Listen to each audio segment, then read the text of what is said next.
Nous avons travaillé avec Africa Lead depuis son départ au niveau de l'APIX parce que l'APIX a une mission classique de promotion de l'investissement. Le premier, c'est sur la compréhension de plus en plus de tout ce qui est service aux investisseurs, la promotion de l'investissement dans un secteur particulier qui est le secteur de l'agriculture, où la problématique n'est pas forcément une problématique urbaine, elle est beaucoup plus rurale et nous avons travaillé aussi sur une meilleure compréhension de cette chaîne de valeur. Au niveau de la plateforme de Saint-Louis, aujourd'hui, toute la partie préalable d'analyse de la demande a été faite avec l'appui d'Africa Lead. Qu'on arrive à investir partout au Sénégal et que l'investisseur partout où se trouve au Sénégal puisse arriver à avoir un service de qualité de l'administration. Et c'est tout le sens des plateformes d'investissement que nous sommes en train d'implémenter dans les régions.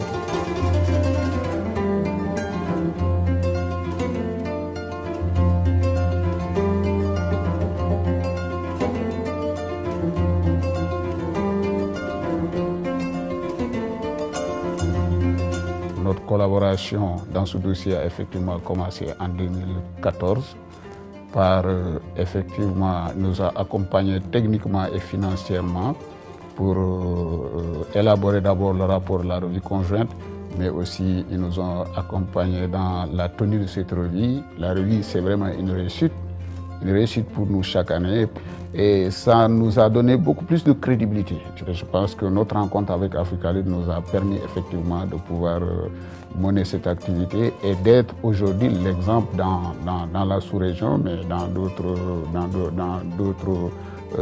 régions de l'Afrique. Et on continue, qu'on parvient à pouvoir le réaliser chaque année parce qu'il y a le programme national d'investissement agricole deuxième phase qui sera certainement arrimé au plan Sénégal émergent.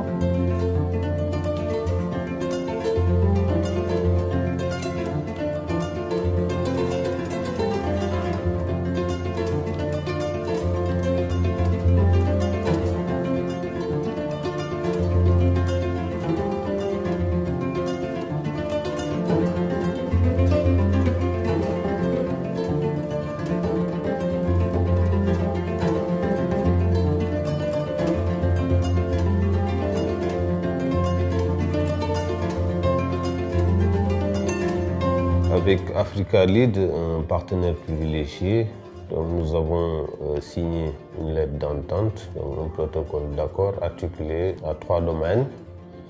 C'est l'appui à la mise en place d'un dispositif de suivi et évaluation donc au sein de la DASP. C'est le renforcement ou le développement de l'expertise en matière de partenariat public-privé. Mais également, c'est la conduite du dialogue public-privé dans le secteur agricole. DASP est pionnière donc, dans le cadre de l'établissement d'un dispositif de suivi et évaluation, cela grâce au concours d'Africa Lead. Donc cette distinction, nous la devons essentiellement grâce au concours d'Africa Lead qui a accompagné, qui n'a de cesse accompagné la DASP dans le cadre du renforcement des capacités. Mais tout cela à quelle fin? Aux fins d'améliorer le climat de l'investissement dans le secteur agricole. Nous souhaiterions, dans le moyen terme, être accompagnés par Africa Lead pour doter la DASP de l'expertise nécessaire aux fins de relever donc ce défi et de réaliser cette mission à elle dévolue.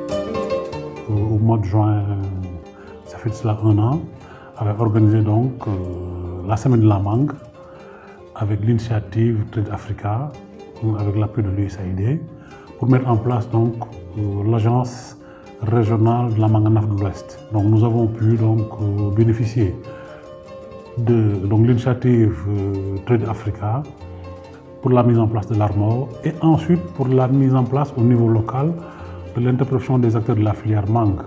Donc un processus qui est donc dynamique, qui aujourd'hui est en train d'être mis en place, surtout grâce à Lead Africa et à l'appui de l'USAID. Le mot de la fin adressé à Africa Lead aujourd'hui, c'est que Africa Lead sache que, en fait, plus encore, nous avons besoin d'organisations comme Africa Lead.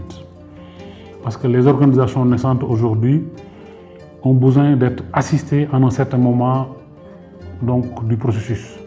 Donc il est encore important de bénéficier de leur soutien, de bénéficier donc de leur expérience sur le terrain et ensuite surtout sur l'approche planification et stratégie.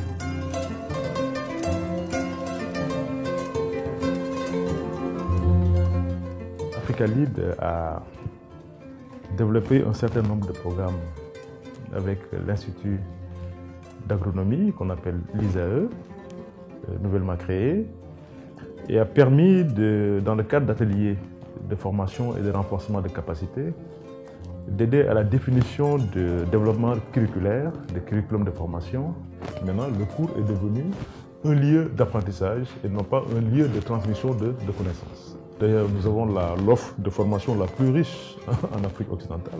Au niveau de la faculté des sciences, il y a un institut de faculté qui s'occupe de la formation en agronomie. On avait prévu des modules comme le module d'entrepreneuriat, le module de développement personnel.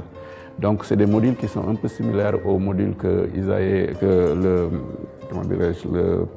Africa Lead a amené. Le deuxième élément également, c'est que avec Africa Lead, la conduite des changements par les enseignants eux-mêmes. Donc, il y a eu une formation qui a été organisée et, disons, appuyée par Africa Lead et qui a permis de former un certain nombre d'enseignants qui peuvent servir de formateurs par la suite.